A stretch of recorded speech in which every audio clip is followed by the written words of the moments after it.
498 மதிப்பெண்கள் பெற்று மாநிலத்தில் 2ஆம் இடம் பெற்றுள்ள மதுரை கேத்தி மெட்ரிகுலேஷன் பள்ளியைச் சேர்ந்த மாணவி தர்ஷினியுடன் நமது செய்தியாளர் வினோத் நடத்திய கலந்துரையாடலை இப்போது பார்க்கலாம்.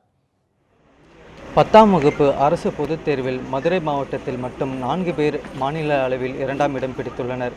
அதில் ஒருவர் மதுரையில் உள்ள கேத்தி மெட்ரிக் மேல்நிலைப் பள்ளியைச் சேர்ந்த மாணவி தர்ஷினி அவர்கள். தர்ஷினி தற்போது நம்மிடம் இருக்கிறார். அவரிடம் மேலும் இதை பற்றி பேசலாம். அம்மா வணக்கம்.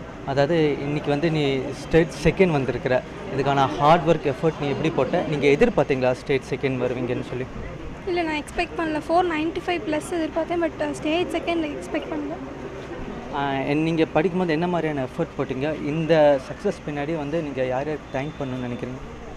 இல்லை, என்னோடய ஸ்கூலில் principal, correspondent ma'am, advisor ma'am, என்னோடய பேரண்ட்ஸ், டீச்சர்ஸ், எஸ்பெஷலி என்னோடய கிளாஸ் டீச்சர், என்னோடய ஃப்ரெண்ட்ஸ் எல்லாத்துக்கும் நான் தேங்க் பண்ணிக்கிறேன்.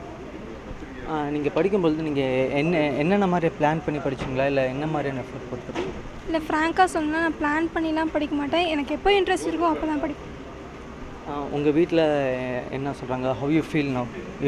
நீங்கள் வந்து ஸ்டேட் செகண்ட் வந்திருக்கிறீங்க. ரொம்ப ஹாப்பி. எனக்கு I have no words to explain. அதாவது மாநில அளவில் 2ஆம் இடம் பிடித்த மாணவி தர்ஷினி அவர்கள் வந்து தான் பெற்ற இந்த வெற்றி வந்து தன்னை சுற்றியிருப்பவர்களுக்கும் தனது பள்ளிக்கும் தனக்கும் மிகுந்த மகிழ்ச்சி அளிப்பதாக தெரிவிக்கின்றார். ஒளிப்பதிவாளர் சுப்பிரமணியத்துடன் வினோத், நியூஸ் 7 தமிழ், மதுரை.